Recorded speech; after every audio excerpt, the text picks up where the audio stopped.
ಸುಲಭವಾಗಿ egg curry ಮಾಡುವ ವಿಧಾನ.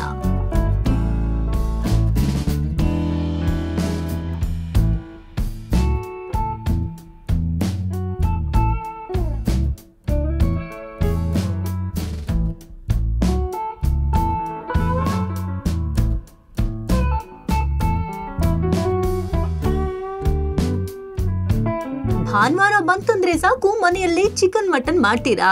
ಆದ್ರೆ ಪ್ರತಿ ಸಂಡೇ ಅದೇ ಅಡುಗೆ ಮಾಡಿದ್ರೆ ಮನೆಯವರು ಕೂಡ ತಿನ್ನೋದಿಲ್ಲ. ಮೊಟ್ಟೆ ಅಂದ್ರೆ ಎಲ್ರಿಗೂ ಇಷ್ಟ.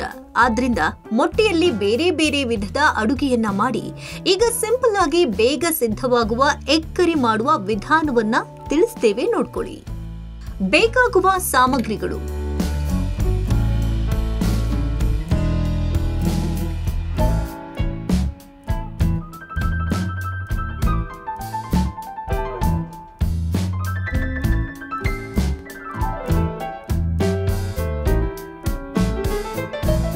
ಮೊಟ್ಟೆ 4 ಬೇಯಿಸಿರಬೇಕು, ಈರುಳ್ಳಿ 2, ಎಣ್ಣೆ 3 ಚಮಚ, ಹಸಿಮೆಣಸಿನಕಾಯಿ 2 ರಿಂದ 3, ಟೊಮ್ಯಾಟೊ 1, ಖಾರದ ಪುಡಿ 1 ಚಮಚ, ಕೊತ್ತಂಬರಿ ಪುಡಿ 1 ಚಮಚ, ಅರಿಶಿಣ ಚಿಟಿಕೆ, ಗರಂ ಮಸಾಲ 1 ಚಮಚ, ಉಪ್ಪು ರುಚಿಗೆ ತಕ್ಕಷ್ಟು, ಕೊತ್ತಂಬರಿ ಸೊಪ್ಪು ಸ್ವಲ್ಪ.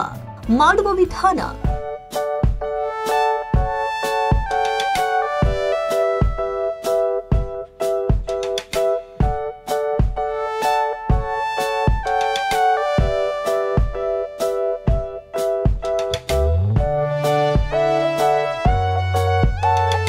ಮೊದಲಿಗೆ ಗ್ಯಾಸ್ ಮೇಲೆ ಒಂದು ಬಾಣಲೆಯನ್ನ ಇಟ್ಟು 2 ಚಮಚ ಎಣ್ಣೆ ಹಾಕಿ ಕಾಯಲು ಬಿಡಿ.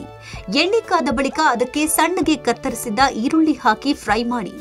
ಈಗ ಹಸಿಮೆಣಸಿನಕಾಯಿ, ಸಣ್ಣಗೆ ಕತ್ತರಿಸಿದ ಟೊಮ್ಯಾಟೊ ಹಾಕಿ ಲಿಡ್ಡಲ್ಲಿ ಮುಚ್ಚಿ 2-3 ನಿಮಿಷ ಬೇಯಿಸಿ. ನಂತರ ಅದಕ್ಕೆ ಖಾರದ ಪುಡಿ, ಕೊತ್ತಂಬರಿ ಪುಡಿ, ಅರಿಶಿನ, ಗರಂ ಮಸಾಲ ಹಾಕಿ 3 ನಿಮಿಷ ಮಿಕ್ಸ್ ಮಾಡಿ. ಒಂದು ಸಣ್ಣ ಕಪ್ನಲ್ಲಿ ನೀರು, ರುಚಿಗೆ ತಕ್ಕಷ್ಟು ಉಪ್ಪು ಹಾಕಿ 5 ನಿಮಿಷ ಕುದಿಸಿರಿ. ಈಗ ಬೇಯಿಸಿ ಅರ್ಧ ಭಾಗವನ್ನ ಕಟ್ ಮಾಡಿರುವ ಮೊಟ್ಟೆ ಹಾಕಿ ಅದರ ಮೇಲೆ ಗ್ರೇವಿ ಹಾಕಿ ಮುಚ್ಚಿ 2-3 ನಿಮಿಷ ಬೇಯಿಸಿರಿ. ಈಗ ಲಿಡ್ ಓಪನ್ ಮಾಡಿ ಅದರ ಮೇಲೆ ಸಣ್ಣಗೆ ಕತ್ತರಿಸಿದ ಕೊತ್ತಂಬರಿ ಸೊಪ್ಪು ಹಾಕಿದ್ರೆ ರುಚಿಕರವಾದ ಎಗ್ ಕರಿ ಸವಿಯಲು ಸಿದ್ಧ.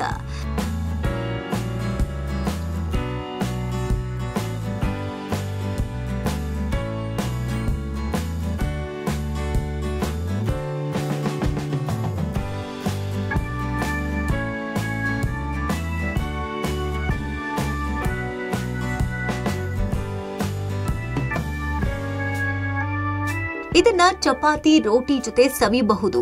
ಇದಷ್ಟೇ ಅಲ್ಲದೆ ರೈಸ್ಗೂ ಕೂಡ ಮಿಕ್ಸ್ ಮಾಡಿಕೊಂಡು ತಿನ್ನಬಹುದು.